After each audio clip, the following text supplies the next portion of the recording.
Deputado Paulo Teixeira, um dos assuntos do Congresso que nos interessa demais é o Código de Processo Penal. Ele muda completamente a forma de trabalhar dos magistrados, a forma de encarar a justiça criminal. Tem vários pontos que nos interessam e um deles a gente vai discutir aqui mais profundamente, mas eu queria que o senhor me dissesse como é que está funcionando esse grupo de trabalho. Na verdade, a comissão especial foi desfeita, foi instituído esse grupo de trabalho, as deliberações estão sendo tomadas nesse grupo de trabalho. Quais são os próximos passos do grupo de trabalho? Qual é o próximo passo? Bom, então, Vanessa, eu acho muito importante começar esse debate por aqui, né? Pela APAMAGES, com a magistratura de São Paulo, né? Até porque um capítulo do Código de Processo Penal, eu espero que seja construído pelos magistrados de São Paulo. Foi assim que nós começamos, está aqui o doutor Egberto, o doutor Salmazo, que ofereceram esses conteúdos. Nós estamos quase que chegando a incorporar quase que todo o conteúdo, eu espero que incorpore todo o conteúdo, e por isso que nós estamos aqui para conversar. E eles então estão publicando os relatórios, e assim, antes de votar, a gente tem estudado os relatórios, mas uma das coisas boas seria que vocês pudessem também ler e sugerir a cada semana as questões que vocês compreendam, que sejam importantes para a magistratura, né?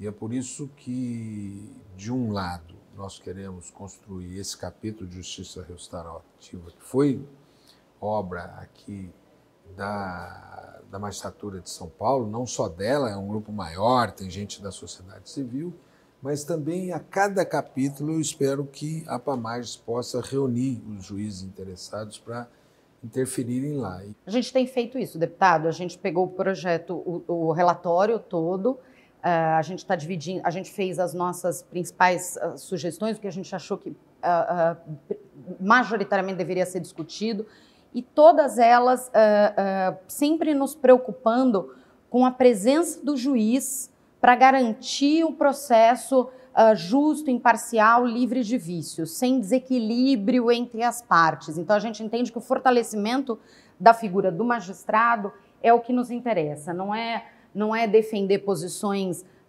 mais liberais, mais punitivistas, mais conservadoras, mais laxistas. A nossa preocupação não é essa. A nossa preocupação é que a gente tenha uma figura do juiz forte o suficiente para garantir um processo justo e um equilíbrio entre as partes. E um capítulo que tem sido muito trabalhado, e para discutir todas essas questões, a gente tem chamado especialistas em cada assunto. E o Marcelo e o Egberto, que o deputado conhece tão bem, cuidaram da parte de justiça restaurativa que tanto lhes é cara, não é Egberto, não é, Marcelo? E até complementando, né, nessa parte da justiça restaurativa, o deputado Paulo Teixeira, né, ele já buscou a essência da justiça restaurativa. A justiça restaurativa ela trabalha com pluralidade, ela trabalha com comunidade, né, e aí o deputado constituiu um grupo de trabalho, né, composto por magistrados, né, tanto o Egberto quanto eu participamos, mas outros magistrados também de outras regiões do país, pessoas da sociedade civil, professores universitários, todos especialistas nesse tema da justiça restaurativa, né, justamente para que o resultado final, né, ele viesse de baixo para cima, né, a partir das práticas constituídas com respeito àquilo que vem sendo construído na realidade nacional, a partir dos desafios, né, e das potencialidades de cada localidade. Eu tenho uma pergunta, deputado, se me permite, assim, porque nós temos essa construção coletiva da justiça restaurativa, focando o fenômeno da violência como um fenômeno complexo, né, buscando todas as causas, corresponsabilidades. O senhor sim se vinculou a essa pauta, mas para além das escutas que o senhor fez, o senhor tem uma história pessoal com relação à justiça restaurativa. Eu gostaria que o senhor falasse um pouco, porque a justiça restaurativa trabalha muito com contagem de histórias, né, para a gente entender, né, como é que cada um vê as causas, os fatos, para a gente ir na raiz deles e estabelecer estratégia.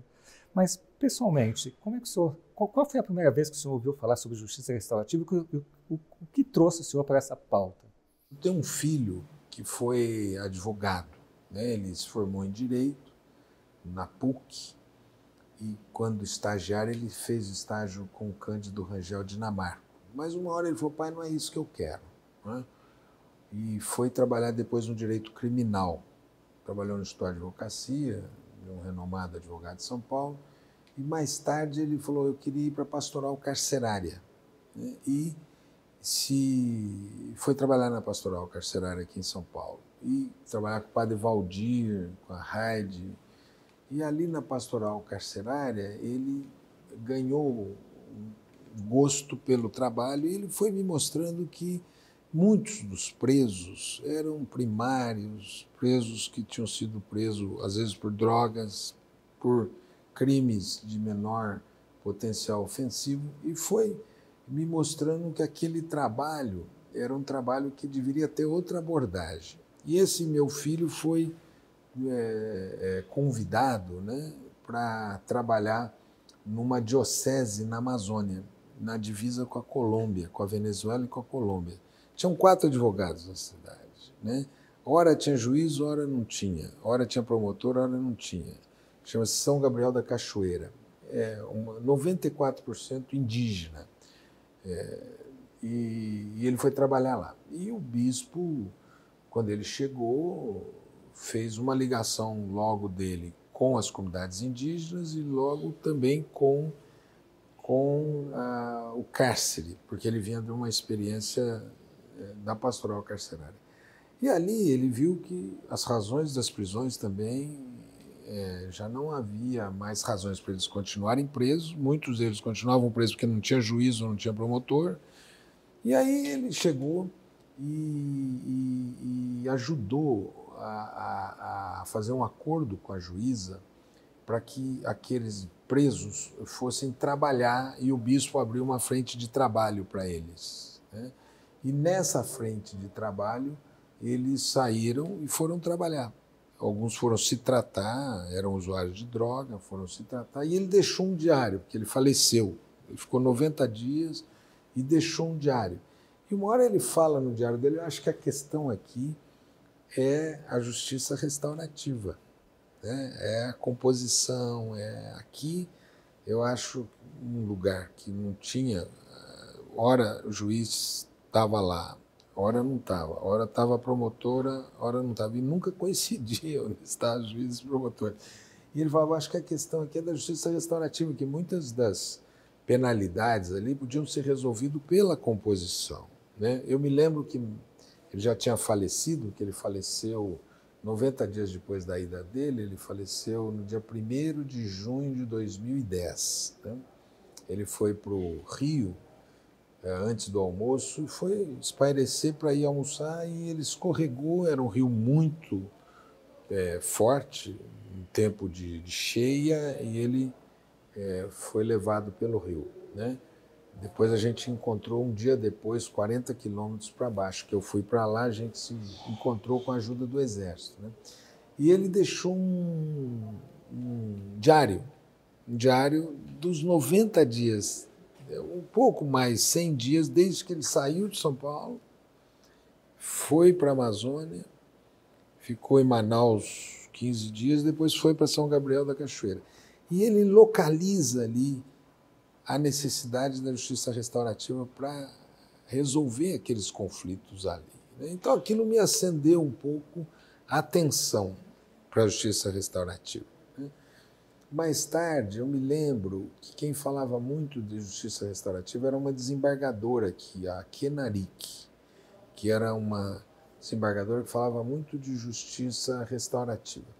E aí eu fui procurar e me disseram que tinha uma experiência que estava sendo discutida por estímulo do Ministério da Justiça. O Ministério da Justiça tinha constituído um grupo para discutir justiça restaurativa, e eu procurei esse grupo. E fui um dia na reunião do grupo, onde eu te encontrei, doutor Egberto, doutor Marcelo, e tinham outras autoridades ali, e eu fui na reunião e conhecia também a Marina Dias, e também uma freira, uma religiosa aqui do Capão. Nelly do CEDEP. A Nelly do CEDEP, né? E eu fui na reunião e disse, olha, eu tenho muito interesse de conhecê-los e conhecer o trabalho de vocês. E eu me lembro que eu os convidei para uma reunião na Câmara, todos aqueles que estavam lá. E falei, vocês não queriam produzir uma proposta para a gente colocar no Código de Processo Penal? E eu me lembro que a reunião começou muito tensa, com muitas divergências no grupo. E como eu tinha sido relator do Código de Processo Civil, eu falei, isso é muito comum. Porque às vezes você entra numa reunião que tem muita gente que estudou profundamente um assunto, cada um traz uma peculiaridade do seu conhecimento e é muito difícil. E aí eu falei, vamos fazer o seguinte, vocês estão aqui 2 dias? Sim. Então, até amanhã à noite, vocês me tragam uma proposta de vocês. Vocês têm 1 dia e 2 dias para se ajustarem, né? E eu me lembro até quem eram os personagens do conflito, né? E eu me lembro que no dia seguinte, no final da tarde, eu fui para a conclusão da reunião. E ali eu ganhei uma caixa de bombom de uma magistrada que estava na reunião. E aquela caixa de bombom foi quase que uma sinalização que tinha um acordo entre eles, que eles tinham chegado no acordo. E foi assim que eu peguei aquele conteúdo e levei para o Código de Processo Penal. Que tem um capítulo inteiro sobre a justiça restaurativa. A justiça restaurativa, né? E com o tempo comecei a promover debates. E aí eu comecei a perceber que a justiça restaurativa é uma liberdade que você dá ao magistrado, que é quem está na cena do conflito. É quem está vivenciando, quem está conhecendo as pessoas. E a justiça restaurativa, ela é a possibilidade de você trazer vida para dentro da solução do conflito. Não é o juiz se colocando assim, ó, vai ser assim, vai ser assado. Não, mas as partes estão se compondo. Não é isso, não? E naquela hora o juiz fala, poxa, mas se eles estão fazendo a composição, por que eu não posso homologar, né? E eu me lembro de uma desembargadora, desculpa, ela disse para mim uma vez, ela contou uma história. Uma hora eu vou contar a história dessa desembargadora de Brasília, muito engraçada a história dela, que ela mostrou o que a justiça restaurativa fez de bem para um jovem em Brasília, né? E ela falou no final, me deem liberdade para eu resolver assim. Quer dizer, eu estou vendo a realidade, nem sempre o papel resolve a realidade, mas a vida que resolve, e essa realidade tem que vir para o papel, e não o contrário, né? O papel determinar como será a realidade. Foi assim que eu me entusiasmei, mas a grande admiração que eu tenho, e 2 expoentes estão aqui, Dr. Egberto e Dr. Salmazo. É verdade, não é à toa que estão na nossa equipe cuidando dessas sugestões. Eu queria, Marcelo, para a gente finalizar, que você me dissesse se o relatório que foi apresentado atende às propostas que foram formuladas ou se há sugestões de mudança que a gente possa levar o deputado para discutir no grupo de trabalho. Essas ideias que o deputado Paulo trouxe, né, foram muito caras no grupo de trabalho. Então, nós buscamos trazer uma justiça restaurativa que, apesar de estar dentro do Código de Processo Penal, ela não se acopla ao sistema de justiça, não veio para servir ao sistema de justiça necessariamente. Ela é um sistema próprio, com uma racionalidade própria e que dialoga com o sistema de justiça formal, que também é um sistema próprio e que tem a sua racionalidade própria. É uma justiça restaurativa que se coloca, né, para além de um método de resolução de conflitos, mas como um instrumento de transformação social, né, para nós deixarmos de lado essas diretrizes do individualismo, do utilitarismo, do consumismo e da exclusão que levam à competição e construirmos a convivência social em outras bases,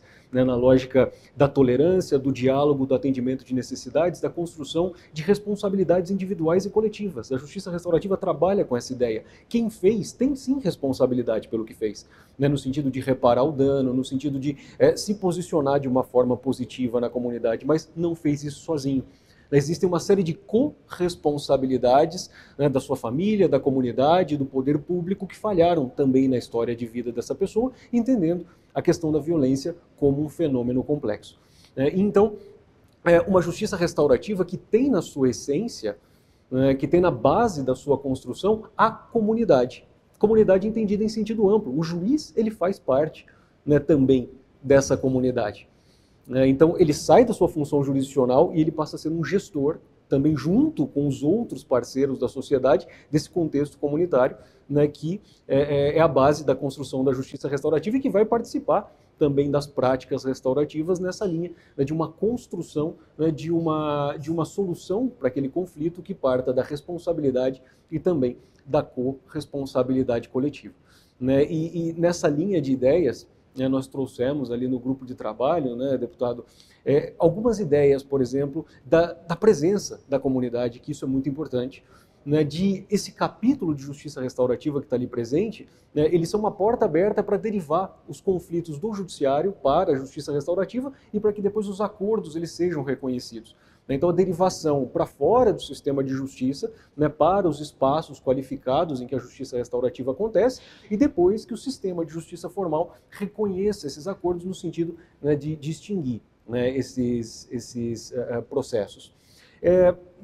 No transcorrer, né, depois que foi apresentada a proposta da subrelatoria do deputado, né, e no transcorrer da tramitação, né, do projeto de lei no Congresso, nós tivemos algumas questões, né, deputado? A inserção, por exemplo, do nome Justiça Restaurativa Penal. Não há uma Justiça Restaurativa Penal, como não há uma Justiça Restaurativa disso ou aquilo. A Justiça Restaurativa ela é um sistema próprio.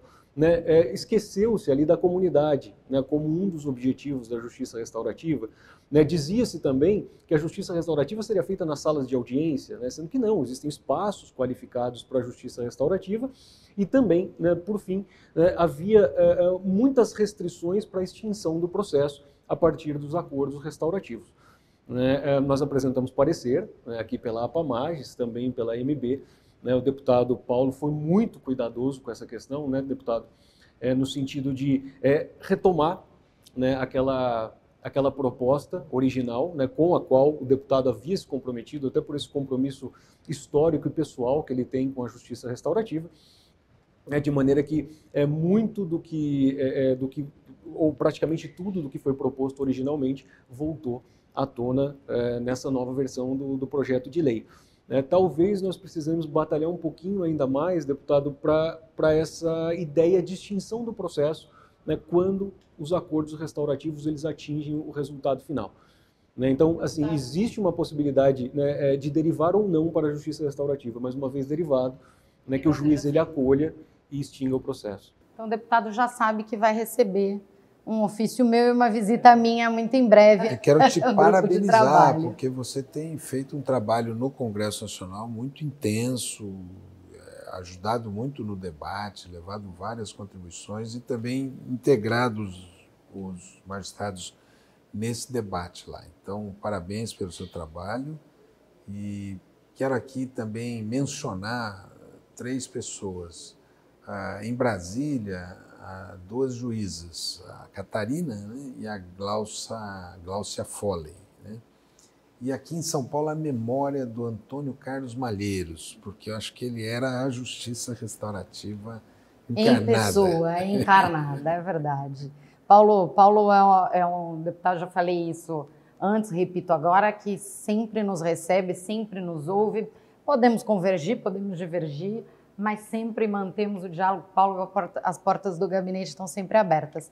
Obrigada por essa visita aqui na APAMAGES, obrigada por nos receber. E aos amigos Egberto e Marcelo, obrigada por colaborar nesse assunto ainda tão menos discutido do que merece aqui no nosso seio, mas que a gente espera trazer ao lugar certo. Obrigada por tudo.